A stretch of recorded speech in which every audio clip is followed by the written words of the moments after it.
Okay, so hopefully you guys aren't too burnt out already today. I just want to quickly know, how many of you guys in here consider yourselves like pretty hardcore developers? You don't really touch a lot of content. Okay, a few. How many feel like content is a fairly daily process for them? Oh, so about half and half. This will be interesting, and I'm excited. All right, so like I said, I'm Amy Grace Wells, and the reason I'm here is I'm a little too attached to higher ed. I am the fortunate soul that is married to a military person, so I get to move around a lot, which is why I'm not in higher ed, currently full-time. But I've held positions at Ohio University, Texas A&M, and the University of South Carolina. I love it so much, my first master's was in higher education. Now, another reason I'm here is this little thing called UX. I'm a content strategist by trade, and I started to find myself doing all these different parts of UX, and I wanted to learn a lot more about it. So that is why I am now almost a master's in user experience design, and I work as the editorial director for UX Booth part-time. And those things really give me a great perspective, really bridging kind of everything that touches UX from design development and content. Okay, so don't at me about this, but whenever people ask me what I do, and they don't understand user experience design or content strategy, because who does, I tell them, well, I don't visually design websites and I don't code websites, but I actually do the things that you use and I make them work for you. Okay, so again, don't at me. I'm not minimizing the value and the importance of design or development. But if we are being really honest with ourselves, the users who come to our website, the content is what drives them through. Think about trying to use Amazon with no content, no navigation, nothing like that. Content is the core. So before we begin, I do want to shout out to Carrie Hain. This project really came out of, or this talk really came out of the idea about designing connected content on a project that I'm working with her on. And so I'm going to be able to show you a few visuals, but I can't show you the whole thing. I'm just not allowed at this time. But I'm really excited about it, and it ties into so many things that I have already done in higher ed, and probably you have too. So I definitely recommend picking up her book. It's fairly new. I think it was published in November. But it goes into a lot more detail on a lot of these areas. So, custom post types. So, custom post types are there. They solve user and author problems. And I just realized that there we go. They're here because they solve a problem. You don't want all of your pages as pages in WordPress. That's why we have custom post types. That's why we have this ability to be able to separate our content out in the ways that works for users and works for us and our author experience. So why do we use custom post types? Because we like to kill the WYSIWYG. I'm a big fan of killing WYSIWYGs because what you see is really rarely what you get. And the people that we're working with on campus love WYSIWYGs because it gives them a sense of control, but it's not real. And so really when you model your content and you separate those content types out and you give them a text editor where it's appropriate and take it away where it's not, they actually have so much more power and so much more control over delivering the content to the people that need it. So a couple examples from my past life. This is a page on the Texas A&M College of Agriculture and Life Sciences page. When I was there, this was a table. And this is just the top of it, let me tell you. This is the largest College of Agriculture and Life Sciences in the nation. And there's like 30 advisors that change often, way too often. And so every time I would have to go into this page because, you know, the assistant dean, she couldn't do it because it was written as a table. I had to go in, I had to find a specific little area, and I had to change it, you know. So it's a process that, you know, maybe took 20 minutes when it really should have taken 2. And so this was one area where I started really getting into custom post types, where the advisors became a post type. And the important information was there, and it became something that other people could go in and update, because it was like updating a user. Custom post types add functionality. This is a lot of stuff that you guys already know.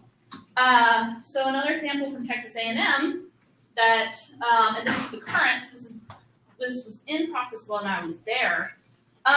We made study abroads, custom post type. It's a very specific type of content that serves a specific type of user, and they want to be able to see it and sort it and use it in a specific way. So we were able to add this functionality where you can look at a big map and you can get a little description, and then you can go get more information. Finally, they create connected content. That is the ultimate goal of this. They create connected content, and it just makes everything work better. And I'm going to tell you why. So we're going to start with a couple examples about connected content from, again, my past life. When I started doing this presentation, I all of a sudden realized how many news sites I have restructured, and it's actually made me a little sad. So when I was at Texas A&M, we redid the AgriLife Today, which is our media relations team. And we took them from like 1,500 some tags to like 20. And it's iterated since I left, and iterated in different ways. But they were doing all this great content. Every day they had a story. Every day they had something going on. It wasn't being distributed. And honestly, I don't know if it's being distributed at this time, depending on where they are in their production cycle. But we built a tag system. We built a custom post type that would allow them to choose who it was relevant to. And we had a multi-site install of like 800 sites, something like that. And we could distribute it out to the relevant county extension site. We could get that quick and that far down that we could just do this. And that's where the connection starts. That's where connected content starts. Same thing at Ohio University. We took a new site that was just a blog listing, and we created it, and we added into those custom post types functionality and attributes. You're going to hear that a lot here soon. That made the content able to be usable. Nobody likes to just go to a blog and scroll. You want to be able to sort, you want to be able to filter, you want to be able to find what you can find and what is relevant to you. So same thing, we started seeing that there are different types of news. So there's different content types within the news. You have announcements, you have calendar events, you have feature stories. Those are all different content types. A lot of people might think, oh, it's a news piece. Those are all three different content types. Same thing at University of South Carolina. We kind of redid that news page to make it more functional, to be able to add things like the student spotlight, like the faculty spotlight, where we didn't have to do that manually, which is how it was being done before. So a lot of this is the stuff that you guys already know. But, when I'm really thinking about connected content, it's not about the content, it's about the data. That's what these all have in common. Content is data. It may not be in a spreadsheet, it may not be numbers, but when you really get down to what content is essentially, content is data. And you treat data, if you think about how you treat data, it's probably different than how you treat content, because you're not thinking about it in that way. And really, it should be treated with the importance and the respect that it deserves, because it is what creates conversions. It's what creates return visitors. It's what lowers phone calls, because people can find what they need. So, what does content first really mean? So we have this content, we have this data, and this whole process, the whole process that I'm going to outline, is about being content first. And there's a lot of definitions of that. You hear, same thing as mobile first, same thing. Very few people actually do content first.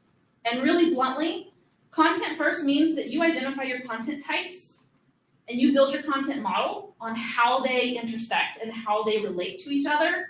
before you even talk about visual design, before you even talk to the development team. It is about doing this before you make any plans for what it's going to look like and how it's going to be delivered. It is before, it comes before CMS requirements. We're not choosing a CMS before we choose our content. It's comes before functionality. We don't know what our functionality needs are because we have not identified our content and what attributes go into them. It is before visual brand standards, and it is before board approval. This all really has to be done first. And I think especially for higher ed, and one of the reasons why I wanted to talk about kind of this project here is because this is not how higher ed works. We don't do this. We're always on step 4 before we've really done step 1. So when you're looking at how it works, again, it is everything before. You do the content first. You identify it, you understand it, and you align your content types. And you align your user needs before you even start the visual. The visual is what creates those connections between those content types and decides what is the best way to help combine them in a way that serves the user. Finally, you do the development. That's where you build the connections between the content. So again, development is all the way at the end. And I think, again, that is a very radical way for higher ed to work.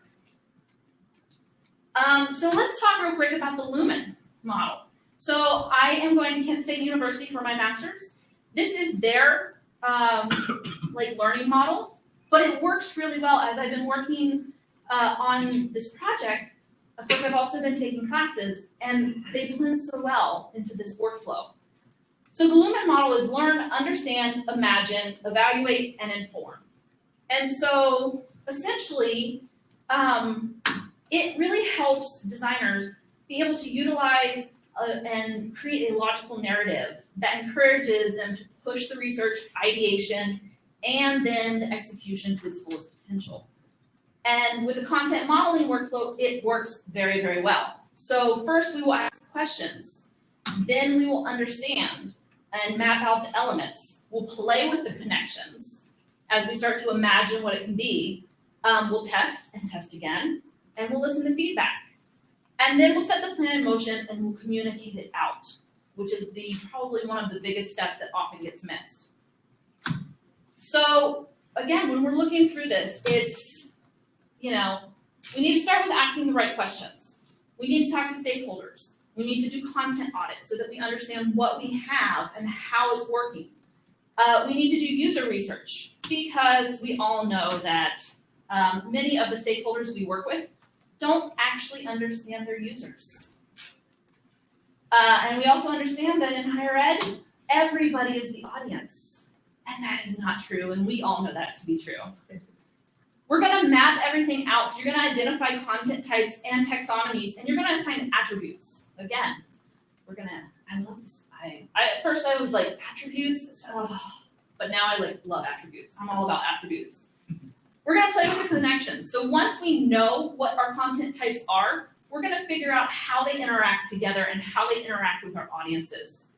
We're gonna test and listen, again, with stakeholders, keep the stakeholders involved. And then that will also help us assign priority for the actual development plan.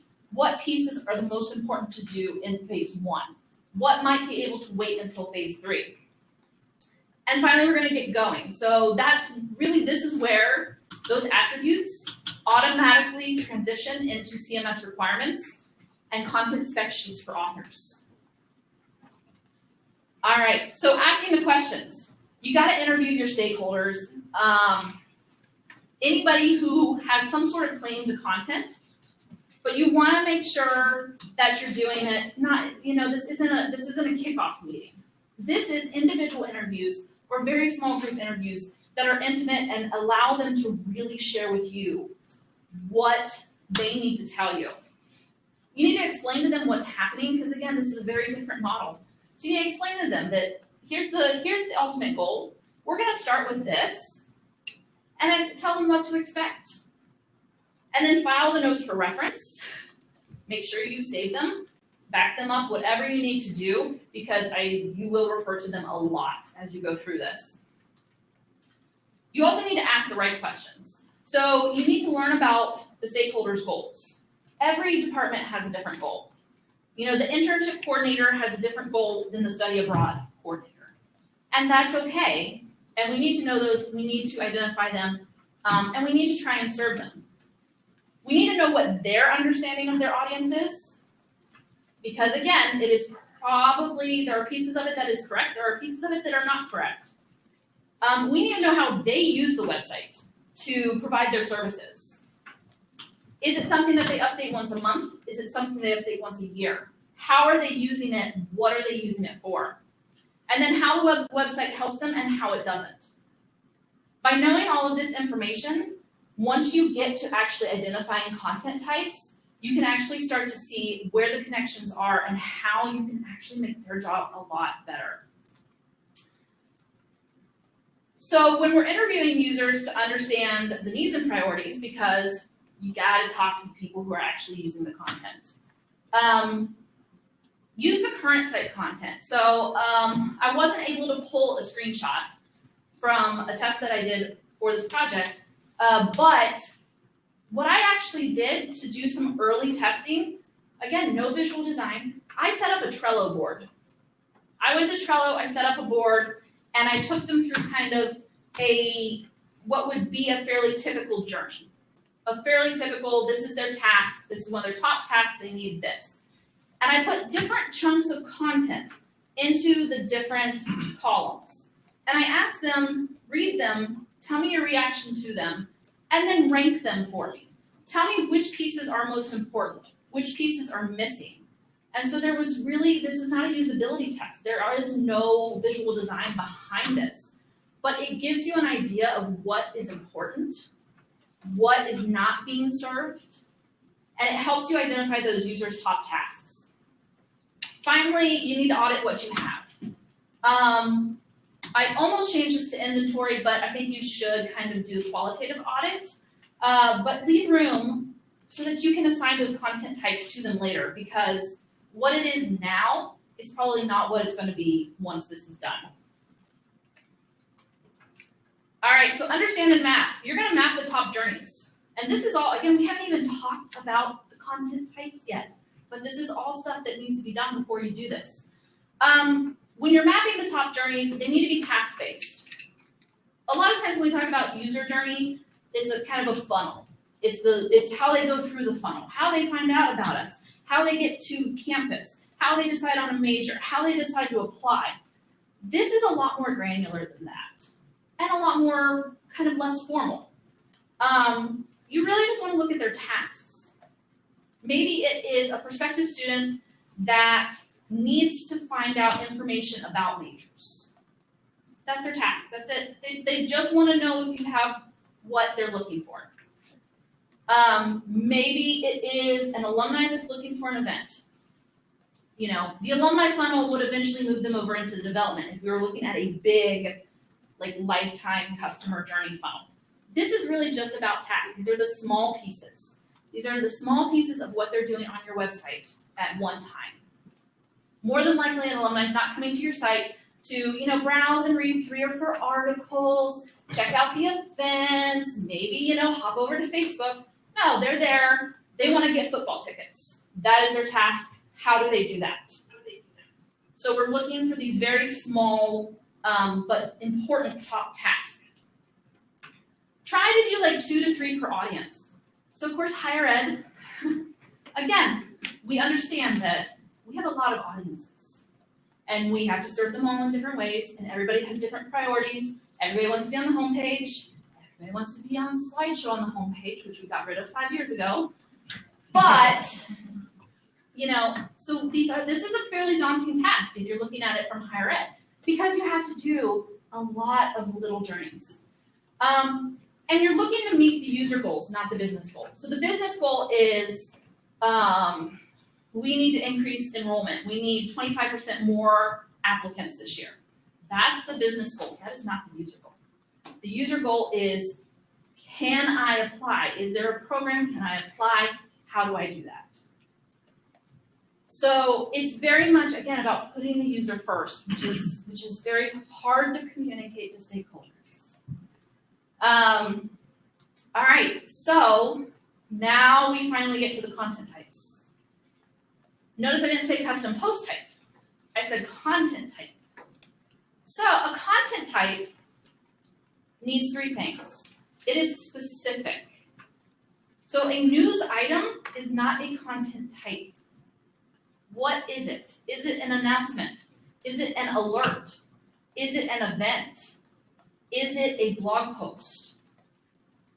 Those are all different content types because they would be used in different ways and more than likely displayed in different ways. If you have a closure on campus, that's not a news story. That is an alert. That is something that it needs to be used immediately, and it doesn't need to be 1,500 words long. So it is a very different content type than a news article. And this is where really the hardest part of it is figuring out what is those specific content types, because you probably have a lot more than you think. They are templated. So they are things that can be replicated and have a standard set of rules. You know, I'm going to show you a few of examples, but a blog post. You can probably think in your head right now of 2 or 3 things that every blog post has. And finally, it solves a need. That piece of content has a purpose. The project that I'm working on, we do have a content type that is just called web page. But the needs and what that connects to is very slim. It is for those really 1% random pages that do need just kind of what would be a regular WordPress page. But we also have 30 some other types of content. And again, the people who can use those web pages, it's limited because most people don't need them. So to be able to figure out your content types, you've got to workshop it. This is the fun part. I love Post-it note time. You guys know what I'm talking about. A nice big wall of colorful Post-it notes. That would get me out of bed every morning. So what you're going to do is you can either do this individually or get together a group of people. Come on, Post-it notes and people, that's double the fun. You're going to identify each content type.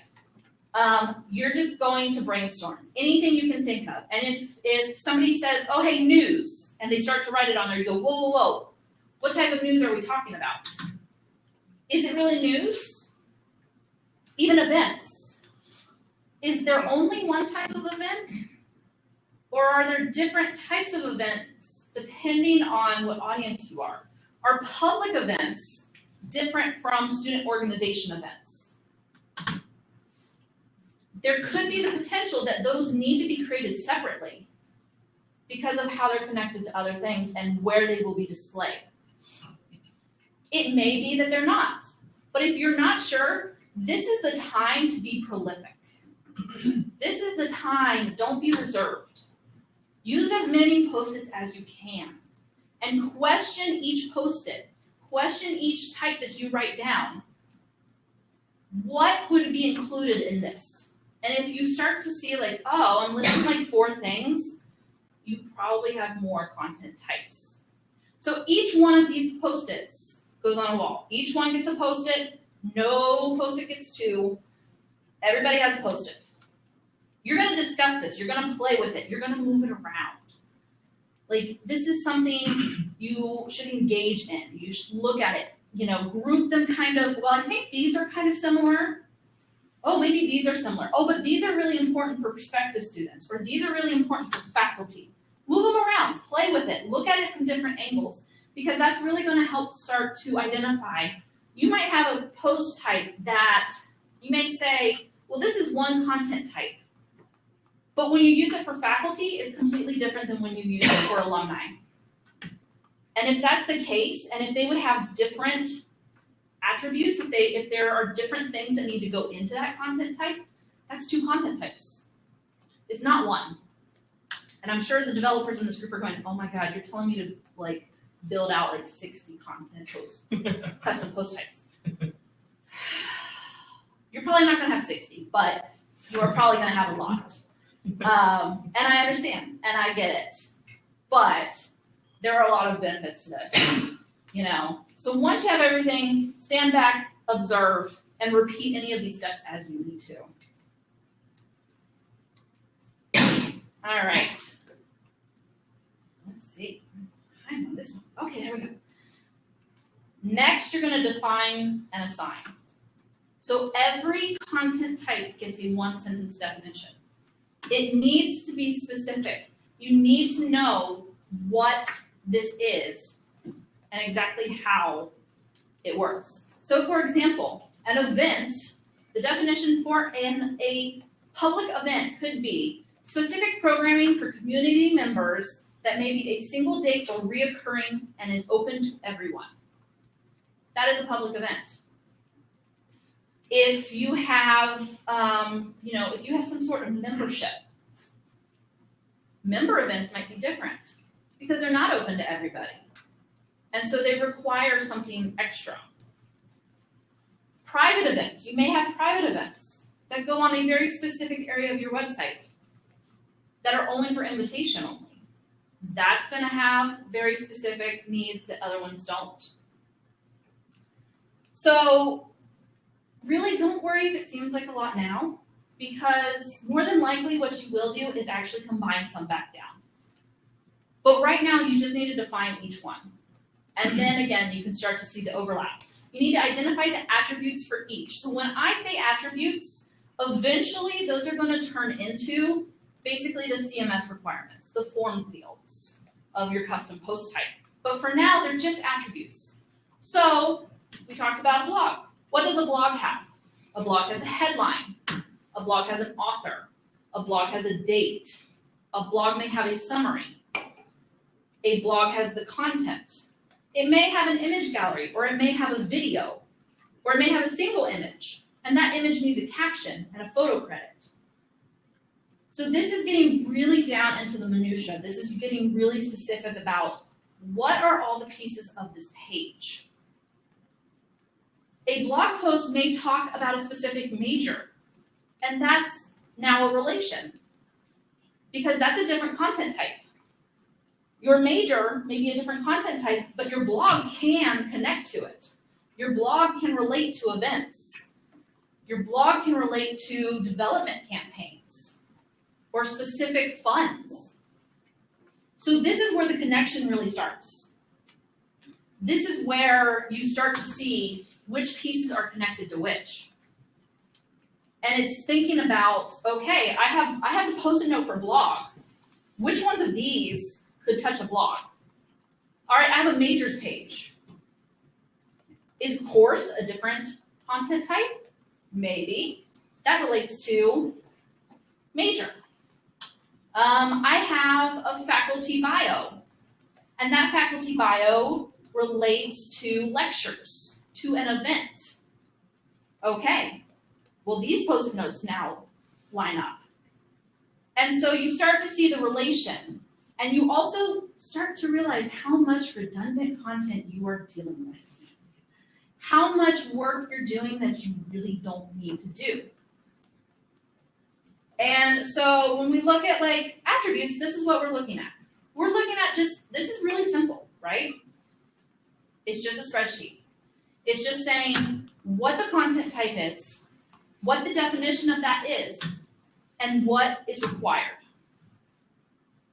And I seriously think we had more things, but I just stopped here. And then you want to annotate this. You want to annotate where you need to. Add notes, add examples. If it seems kind of like a far off, like for some reason it's just not far off, or there's only a few examples of it, put something in there as the example. Put notes in there that you can start. So in this case, image is an asset. The image content type has the caption and the photo credit. That is in the content type for image, not in the content type for blog. But that way you keep everything that's with image with image. You want to play with these connections, and this is now the hardest part. This is the part that probably took me the longest, and it's just really, really, really insane. Again, the project that I'm working on, we have 30-some content types, and you need to create a map that shows what connects to what and how. And so I can show you, these are just little pieces of the bigger content maps that we actually created.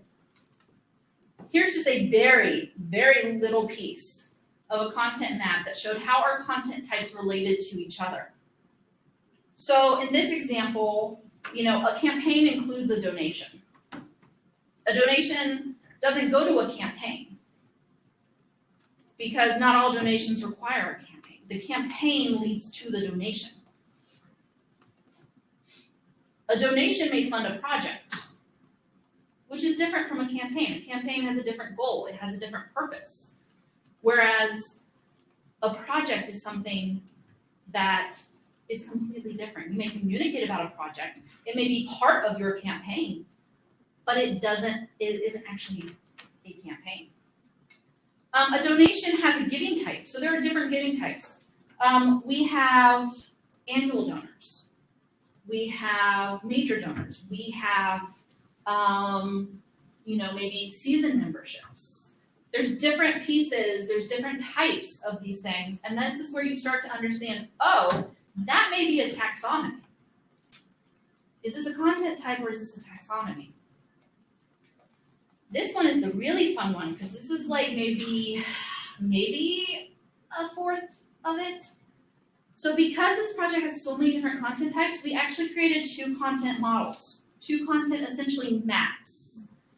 And one was just how the different content types relate to each other. The other was how the audiences relate to content types. So for example, you can see the visitors use a lot of things. That's the purple lines. So in this instance, in how this map worked, every audience was listed, and then every piece of content that they could use that is related to them and their journeys is mapped. It is linked. And it is a little overwhelming. But this becomes a really, really great tool to use with your stakeholders because you go through it with them. You take them through the different lines. You take them through the different journeys. And they get to tell you where you're missing things. Which brings me to the test and listen. So explain the process that you've gone through, bring those stakeholders back together, and let them try to destroy this. Because what will happen, I know that we always showing things to stakeholders is always that's the type of stuff that keeps me up at night, not gets me out of bed. But let them try to destroy it because more than likely they're going to find connections that you've missed. Or else they might actually be able to say, yeah, those aren't 2 things. That is 1 thing. And so you're going to be able to refine your model and get it to a place where you really understand this is really the content that we're working with. Who has ever gone into a web project fully understanding how much content they are working with? I had a supervisor once who would, whenever we were doing a web project for somebody, whatever time he thought content was going to take, he doubled it. Because we never have this complete picture. So if you do this first, your designers have a complete picture, and it helps them do their job faster and better because they know what they need to display. They know how they need to work things into a visual design. This helps the developers, even though it might be a little more work on the front end. Sorry for the 50 content or custom post types, but it makes it so much easier later on to do other things. So it also helps you prioritize your build. What is in phase 1? What is important for phase 1? Maybe the thing that connects to every audience that needs to go in phase 1. So by doing this, you now have a visual representation. You understand what is important. what is maybe not as important, what is only used by media, and maybe you can go in phase 4. You know, it helps you really get a handle on what it's going to take and how long it's going to take it. So then you can get going. And this is where all of our developers come in. Because those attributes, that spreadsheet that I showed you, gets translated into CMS requirements. And it gets created into content spec sheets for authors. So all of that work on those attributes. And I mean, I'm telling you, that sheet's like 500 entries long. It's insane. But we can now say, all right, you're in charge of majors. Here's a content spec sheet for every type of information that you're going to need for each one. Go ahead and fill it in, and then we can pass it on to who's going to enter it. And it explains what it is and what they need to do there. So, for example, for the content, for the CMS requirements, you know, it gets turned into, what are these fields? Are they plain text? Are they rich text? Are they a drop-down? Is it a selector from a taxonomy? Is it an asset? I mean, developers, wouldn't you love it if somebody really brought you and said, like, all right, we know really what we want and how it's going to interact. I mean, I've worked with a lot of people, and I feel like I would have just made their job a lot easier. You are completely free to debate me on that, and I would encourage that. For the content creators, you get content spec sheets. And so this is one part. There's another part of it that we don't have enough time to talk about today. But you start with like a core model worksheet where you set the goals and you set the user questions. And then each of those attributes gets put into a content spec sheet like this. So what's the user question that's being answered? What is this about? And so here are the attributes that address that. And then maybe the next question is, what is related to this? So this is only the top part of probably what is a 3-page content spec sheet. But again, each of these are filled in. So if the author is there, you know, that's a drop-down that they can pick. The blog post, you know, that's where they need to enter the content. The post headline, you know, things like that. The body image, they know that that's going to be done as an asset, so they can set those aside to do in another place. So we take the time to do this, and this is a very long process. This is not a month. This is months. For smaller projects, I'm sure you can speed it up quicker. Right now, the project that I'm working on, we're doing the entire site for a rather large urban nonprofit. And you take the time to do this so that you can future-proof. The future-proofing that was earlier today or tomorrow? Okay. But this future-proofs it because now you have all those content pieces separated. They're not smashed into one rich text editor that somebody has tried to, you know, mess with the H tags and all that type of stuff. It's not all squished in. You don't have to break it apart to be able to change it. You can adapt quickly. So if you have events listed on a page and you find out that the people going to that page, you do user research, you do some usability studies, and you find out that they really don't care about events, moved, shifted. It allows you to reprioritize. Think about the enrollment process. Think about being able to change the content priority of what is shown based on where in the process you are. Maybe in the fall, maybe in the summer and the fall, you're highlighting majors because it's easy to be able to say, all right, we're going to take this custom post type and put it here.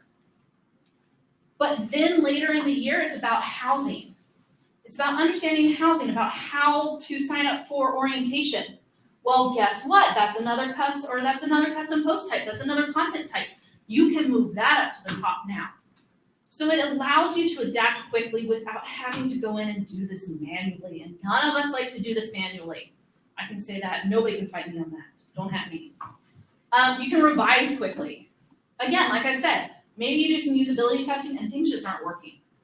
Because you have these things separated out, and because you have them well defined, you can change that quickly. You don't have to go back to the drawing board and redo things. And eventually you can eliminate some of the rot. So redundant, outdated, and trivial content. You don't have things listed in 4 places, and one of them is 2 years old. You have all that content in one place that then you are distributing someplace else. So what does this take? This takes leadership that values the process. You've got to tell them why this is important. So that previous slide, that's what you tell them. You say it saves time. It's a lot of time up front, but it saves time and allows us to be much more adaptable. You need to understand that content is time intensive. I don't think anybody would argue with me that content is time intensive. So you have to respect that. And again, this isn't about creating the content, but this is about creating a system that allows you to create content in a better way. And then you need to have patience, because it is a long process, and you need to communicate where you are in the process, what you're doing, why we're doing this, and you need to do that regularly. So let me hear it. Reach out with your ideas. If you're stuck and you just want to bounce something off of me, email me at amygrace@contentandux.com. I'm just here, seriously. You got a question, send it to me. If something I said wasn't clear, let me help walk you through it. If you're try this and you get stuck, let me know. We'll talk through it. If you want to share some success, the other half of me would love for you to write an article for me. So over at uxbooth.com, and we look at all areas of UX. So I am always willing to share and hear your ideas, and I love to share new voices. So please check that out as well. And I think I have like 2 minutes for questions, but I will be around the rest of the event, so you're welcome to come up to me later. But are there any questions right now? I figure there's gonna be. Regarding your comment about killing WYSIWYGs, how do you feel about Gutenberg? Okay, so repeating it for the people on the live stream. I made the comment about killing WYSIWYGs. He asked how I feel about Gutenberg. I don't know the first thing about Gutenberg. I am not a developer.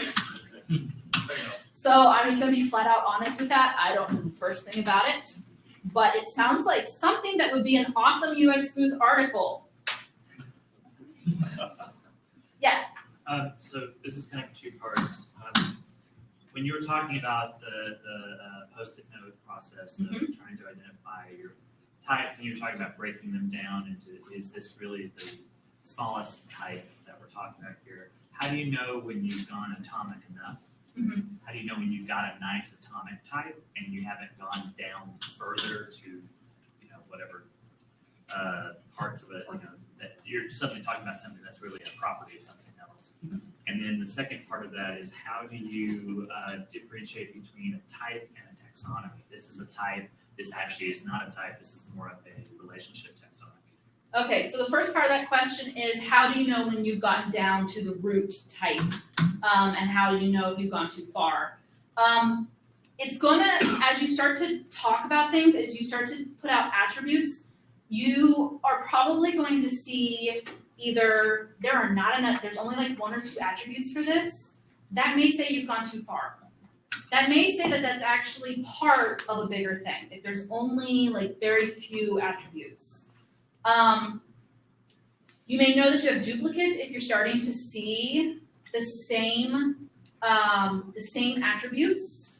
Like if the attributes for 2 different types that you've identified are very, very similar, it might just be that you need to have a choice. So like a blog post, a blog post could have a video, it could have an image gallery, it could just have an image, it could have all 3. But a blog post with a video isn't different than a blog post with an image gallery. That's a choice that the authors, that's a area of flexibility. So I think as you start to discuss them, as you start to list out the attributes, you'll be able to see that. Tell me the second part again. How do you differentiate between a type and an taxonomy, and even a type and an attribute? Well, attributes are part of a type. Well, yes, I understand. Yes. Now, an attribute may be a content type if it's relational. So if it relates, but that's where you put it in. It's not content that you would actually enter. You would set it up in the post type as, oh, hey, I need to pick this major. and you would have like a list of the majors. Taxonomies typically find themselves when you start to say, okay, so type of student. The type of student may be a taxonomy, whereas current student and prospective student are different. You may have a full-time student, a part-time student. Those may be your taxonomies. And so usually, again, when you start to see, I have these 4 things, but they all have the same attributes, is that a type or is that actually just a list or a taxonomy that needs to be included? Does that help? Okay. Probably over time, but I will take. You're perfect. All right. Well, if you have other questions, come find me. I love to talk about this. This is like the biggest, messiest content problem ever, and I love it.